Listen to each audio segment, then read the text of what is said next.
Good afternoon, everyone. I am Dr. Rama. I am consultant physician and diabetologist. Today, we will be discussing on cooking oil.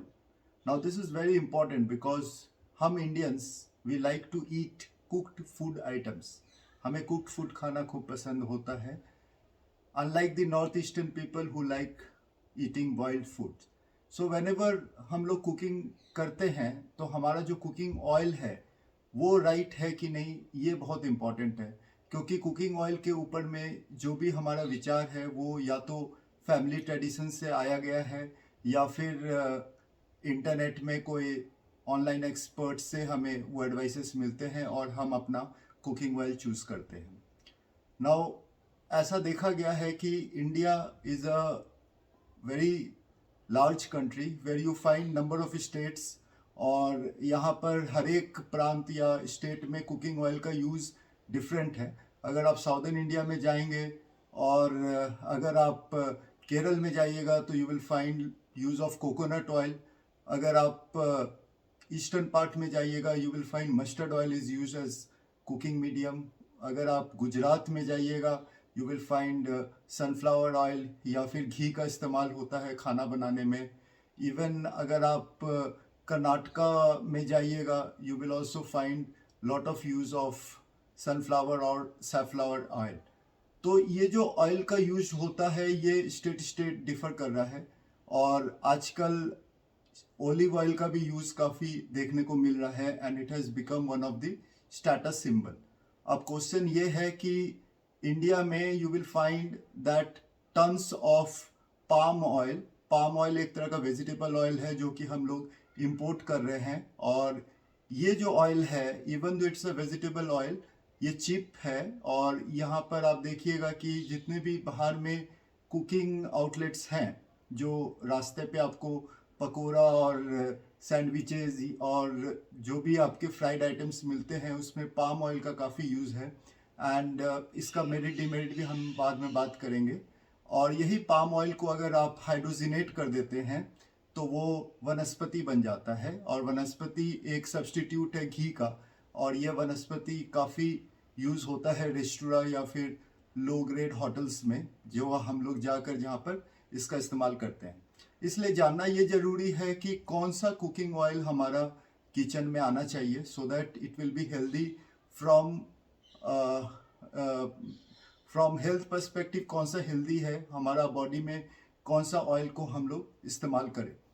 तो कोई भी cooking oil को अगर आप इस्तेमाल करते हैं उसके पहले आपको 2-3 चीज़ें जाननी चाहिए ऑयल के बारे में, जिसके बारे में आज मैं जिक्र करूंगा. और लास्ट में मैं ये बताऊंगा कि कौन सा आइडियल कुकिंग ऑयल है जो कि हेल्थ के लिए बेनिफिशियल है. तो आइडियली कुछ पॉइंट्स जो हमें ध्यान में रखनी चाहिए वो एक है smoke point. Now smoke point जो है वो एक टेम्परेचर होता है जिस पर आपका कोई भी कुकिंग ऑयल जो आप यूज़ कर रहे हैं वो स्मोक देने लगता है. यानी कि उस टेम्परेचर वो तक अगर आप हीट कीजिएगा तो वो आपको स्मोक प्रोड्यूस करेगा.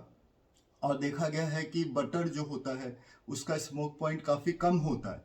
जैसे आप फ्राइंग पैन में डालिएगा स्मोक बहुत जल्दी निकलता है, और लो स्मोक पॉइंट होने के वजह से butter is not a good frying medium. अगर उसमें आप उसको फ्राई करने के लिए यूज़ करते हैं तो काफ़ी हार्मफुल होता है आपके फूड आइटम्स के लिए. अदर जो ऑयल्स हम लोग कुकिंग ऑयल यूज़ करते हैं जनरली स्मोक पॉइंट्स जो देखा गया है वो फेयरली 400 to 500 के बीच में है. इवन घी भी जो है वो उसका स्मोक पॉइंट काफ़ी अच्छा है, इट इज़ मोर देन 500. और that is also can be use as a good frying medium. अगर आपको डीप फ्राई करना है कोई भी खाने को तो आप घी का भी इस्तेमाल कर सकते हैं स्मोक पॉइंट नज़र ऑफ पॉइंट से. नौ दूसरा पॉइंट जो होता है वो होता है पूफा. ये काफ़ी सुनने को मिलता है, पॉली अनसैचुरेटेड फैटी एसिड. नौ पूफा के अंदर में ओमेगा 3 एसिड आता है, ओमेगा 6 आता है और ओमेगा 9 आता है.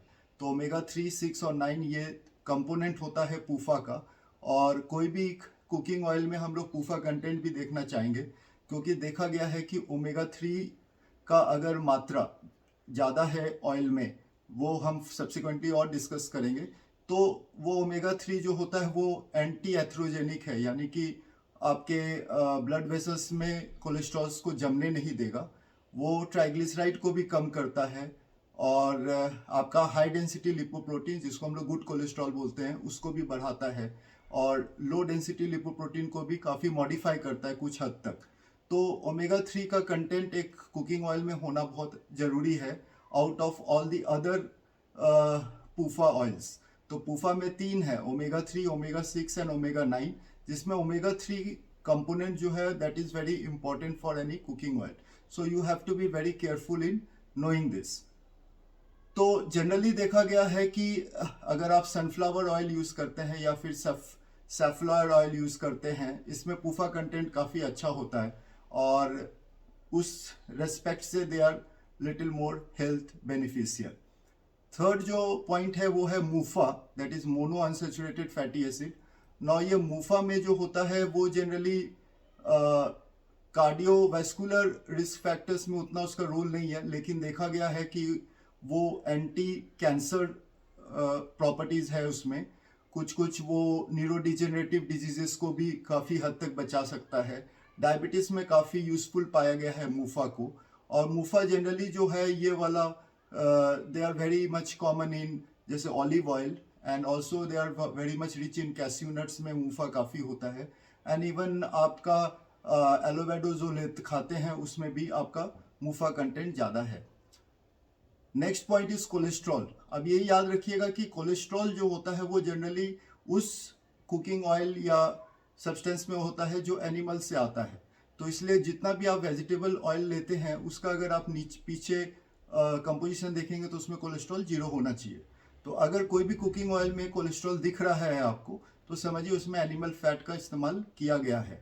तो इसीलिए अगर आप घी लेते हैं, आप जैसे कि हमारे पास ये घी है, इस घी को अगर हम इसका कंपोजिशन देखते हैं तो इसमें अराउंड कोलेस्ट्रॉल मिल रहा है, लेकिन वहीं पे अगर हम राइस ब्रैन ऑयल अगर ले रहे हैं तो इसमें you we find that cholesterol is 0। तो that is very important. Next point is saturated fats.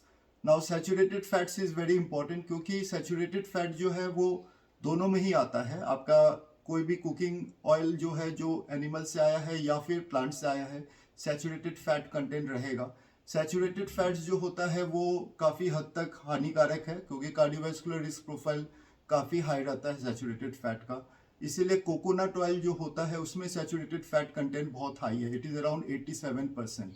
Even आप जो हम बोले अभी जो इंडिया इंपोर्ट कर रहा है पाम ऑयल, वो भी आपका उसमें सैचुरेटेड फैट्स जो है वो it is around 57%। Rice bran जो ऑयल है, ये जो हम अभी आपको दिखा रहे हैं, even though it is from vegetable but the fat content, saturated fat content is around more than 25 to 27%. Now this is also one aspect one has to take care when they are deciding upon the cooking oil. Second है trans fatty acid. Now एक तो हमने बोला saturated fat, दूसरा है trans saturated fat. Now trans saturated fats generally वो fats होते हैं जिसका हमारे बॉडी में कोई यूज़ नहीं है, उसका हमारे बॉडी के मेटाबॉलिज्म में कोई यूज़ नहीं है। और ट्रांस सैचुरेटेड फैट्स जनरली आप देखिएगा कि अगर आप रीयूज्ड ऑयल लेते हैं, यानी कि आप बहुत जगह जाते हैं समोसा खाते हैं, तो सुबह का तेल फिर शाम को सेम ही तेल यूज़ होता है फिर से समोसा बनाने के लिए, या फिर होटल्स या फिर कैंटीन्स में अगर आप जाते हैं यू विल फाइंड कि तेल को रीयूज़ किया जाता है। या घर में भी अगर आप सुबह का तेल को शाम को फिर से रीयूज़ करेंगे, एक ही तेल को कढ़ाई में रखा हुआ, तो वो तेल में ट्रांस फैटी एसिड्स का मात्रा बढ़ जाता है, और ट्रांस फैटी एसिड कहीं हद तक काफ़ी हानिकारक रहता है हमारे बॉडी में। So one has to be careful about that also. Now PUFA में जो ओमेगा 3 है और ओमेगा 6, ये जो दो है, इसका रेशियो भी बहुत इंपॉर्टेंट है, क्योंकि ओमेगा 3 जो है वो ज़्यादा हेल्पफुल है हमारे बॉडी में। तो ओमेगा 3 के अंदर आपका 3 एसिड आता है, एक आपका आता है आपका ALA, दूसरा आता है आपका EPA और DHA। ये तीनों एसिड्स जो है वो ओमेगा 3 कंपोनेंट पे है। ओमेगा 6 में जनरली आपका ओलिक एसिड्स आते हैं, लिनोलिक एसिड्स आते हैं, और ओमेगा 9 में आपका इरोसिक एसिड्स आते हैं। लेकिन ओमेगा 3 का मात्रा जिस ऑयल में ज़्यादा रहेगा वो उतना ज़्यादा आपको बेनिफिशियल रहेगा। इसीलिए देखा गया है कि इवन दो आपका सनफ्लावर ऑयल जो कि इंडिया में काफ़ी यूज़ कर रहे हैं या घर घर में यूज़ हो रहा है, उसमें ओमेगा 3 to ओमेगा 6, यानी कि ओमेगा 6 का मात्रा उसमें ज़्यादा है। इसलिए ओमेगा 6 इज टू ओमेगा 3 का जो रेशियो है वो मोर देन 1 है। तो उस केस में ओमेगा 6 एसिड अगर आपके पास ज़्यादा है कोई भी ऑयल में ओमेगा 3 के कंपेरेटिवली, तो फिर आपका ओमेगा 6 जो एसिड्स होते हैं वो प्रो इन्फ्लेमेटरी होते हैं, इसीलिए वो भी एथेरोस्क्लेरोसिस यानी कि खून के नली में इन्फ्लामेशन पैदा करना और कोलेस्ट्रॉल का जमा होना या जमघात होना वो काफ़ी हद तक बढ़ा देता है। इसलिए सनफ्लावर ऑयल अगर कोई यूज़ कर भी रहा है तो उसका बाकी बेनिफिट्स तो है डेफिनेटली, उसमें पूफा कंटेंट आपको हाई दिखेगा, लेकिन उसमें ओमेगा 6 कंपोनेंट हाई है। तो उसमें अगर हम कैनोला ऑयल मिक्स कर देते हैं, कैनोला ऑयल भी एक ऑयल है जिसमें ओमेगा 3 कंटेंट बहुत ज़्यादा होता है, वो अगर मिक्स कर देते हैं उस ऑयल में तो फिर वो वाला जो डिमेरिट है वो काफ़ी हद तक कम हो सकता है।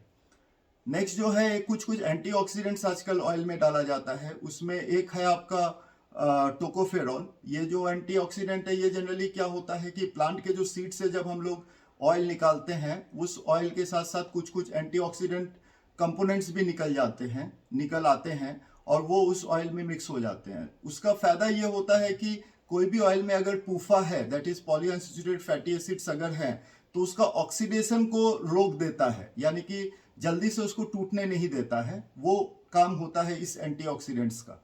तो अगर टोकोफेरॉल कंटेंट कोई ऑयल में अच्छा है तो वो उसके लिए बेनिफिशियल हो जाता है। तो ये चीज को भी हमें ध्यान में रखना है। अब क्वेश्चन ये उठता है कि राइट ऑयल कौन सा है, तो कौन सा सही तेल है जो आज के इस वीडियो में हमें रिकमेंडेड होना चाहिए। तो मेरे हिसाब से जो मैंने रिसर्च या छोटा सा स्टडी किया, ऑब्जर्वेशनल स्टडी बोलिए या फिर थोड़ा सा जो बाकी लिटरेचर को मैंने पढ़ा, उससे हमें ये लगा कि मस्टर्ड ऑयल जो है वो काफ़ी हद तक स्टैंडर्ड ऑयल है जिसको यूज़ करना चाहिए। सिर्फ एक ही डिमेरिट है मस्टर्ड ऑयल का कि उसका स्मेल काफ़ी पंजेंट है, क्योंकि उसमें आइसोथायनेट करके एक कंपाउंड है जो सबको पसंद नहीं आएगा। और दूसरा उसमें ओमेगा 9 एक कंपोनेंट है जिसका नाम है आपका इरोसिक एसिड, जो कि एब्जॉर्ब नहीं होता है बॉडी में। मतलब जब आप तेल खाइएगा तो वो वाला कंपोनेंट जो है बहुत बार इंटेस्टिन में माइल एब्जॉर्प्शन नहीं होता है, इसीलिए लोग को पचता नहीं है। इसीलिए आप देखिएगा यूएस एफडीए यानी कि यूएस में इस तेल को पूरा बैन किया गया है, सरसों तेल वहाँ पे यूज़ नहीं होता है। लेकिन इंडिया में mustard oil is very much used, क्योंकि एक तो rate is a little cheaper, second उसका पूफा कंटेंट काफ़ी अच्छा है, 21% के लगभग उसका पूफा कंटेंट है, और उसमें ओमेगा कंपोनेंट ओमेगा 3 कंपोनेंट भी अच्छा है। कोकोनट ऑयल में तो ओमेगा 3 है ही नहीं, तो ये भी आप जानिए कि coconut oil doesn't have any पूफा content. तो उस केस में मस्टर्ड ऑयल का सिर्फ एक ही है कि पंजेंट स्मेल और एक कंपोनेंट जो एब्जॉर्ब नहीं होता है, वही दो चीज़ उसका डिमेरिट है। बाकी उसमें पूफा कंटेंट हाई है, उसमें एंटीऑक्सीडेंट्स भी हैं, तो वो चीज़ लेकर हमें लगता है कि mustard oil is one oil that qualifies to be used as a cooking oil. और दूसरा जो हम बोलेंगे जैसे सनफ्लावर और सोयाबीन ऑयल जो हम लोग यूज़ कर रहे हैं घर पे, उसमें पूफा कंटेंट तो हाई है लेकिन उसमें एंटीऑक्सीडेंट्स उतने नहीं रहते हैं, इसलिए पूफा हाई होने के वजह से वो जल्दी ऑक्सीडाइज हो जाते हैं और रैंसिड हो जाते हैं। तो ऑक्सीडाइज हो जाने की वजह से उसमें कुछ ऐसा मॉलिक्यूल्स बनता है जो हमारे बॉडी में हार्मफुल हो सकता है। लेकिन नेक्स्ट आता है ओलिव ऑयल। ओलिव ऑयल में पूफा कंटेंट नहीं है लेकिन मूफा कंटेंट है, MUFA कंटेंट है। नाउ मूफा कंटेंट में आपको आगे ही बताया एंटी कैंसर प्रॉपर्टीज या न्यूरोडेजेनरेटिव डिजीजेस को कम करेगा या फिर डायबिटीज में काफ़ी हेल्प करता है। तो उस केस में ऑलिव ऑयल भी क्वालिफाई करता है उस चीज़ में कि एक अच्छा कुकिंग ऑयल है। लेकिन ऑलिव ऑयल में क्योंकि पूफा नहीं है इसलिए आपको एथेरोस्क्लेरोसिस या फिर कार्डियक में बहुत 100% बेनिफिट नहीं मिलेगा। तो मेरे हिसाब से टेक होम मैसेज आज के वीडियो का यही रहना चाहिए कि 3 days इन अ वीक आप मस्टर्ड ऑयल यूज़ कीजिए अपना कुकिंग के लिए, और 4 days in a week you use olive oil for your cooking. तो if you mix this two oils together for your food, I think so this will be the ideal combination. और next आपका ये भी है कि you can even go for ghee, using ghee, क्योंकि घी में even though there is a saturated fat but it has been fortified with certain minerals like vitamin D है, उसमें विटामिन ए को भी दिया गया है, और वो चीज़ के वजह से आप बीच बीच में आप 1 चम्मच या आधा चम्मच घी का भी इस्तेमाल अपने डाइट में कर सकते हैं अकॉर्डिंग टू योर हेल्थ। तो आई थिंक सो दोस्तों this will be a very crisp video that will give you lot of details about the cooking oil. और हमेशा याद रखिएगा कि कुकिंग ऑयल जब भी लेते हैं तो पीछे में जो भी कंपोनेंट है वो याद रखिएगा। 2-3 मिथ का याद रखिएगा। उसमें एक मिथ ये है कि ये जितना भी कुकिंग ऑयल है दे आर ऑल लिपिड्स। तो ये मत सोचिए कि ये vegetable oil is better and this oil is bad, it is not, they are all lipids. क्योंकि सबको जब आप ऑक्सीडाइज कीजिएगा तो they will give you 9 kilo calories per grams of metabolism, माने वो उसको मेटाबोलाइज में इतना ही आपको किलो कैलोरी मिलेगा। तो दे आर ऑल लिपिड्स, तो they are all in the same variety of oils. और दूसरा है कि डू नॉट फील दैट कि इसमें कोलेस्ट्रॉल कम है और इसमें कोलेस्ट्रॉल है, क्योंकि कोई भी वेजिटेबल ऑयल है उसमें कोलेस्ट्रॉल तो रहेगा ही नहीं, क्योंकि they should not have cholesterol because they don't have a animal content. तो cholesterol, low cholesterol vegetable oil is a myth again, वो एक सेंटेंस है जिसको बेचने के लिए यूज किया जा रहा है। तो that's all from my side, hope you will like my video. Thank you.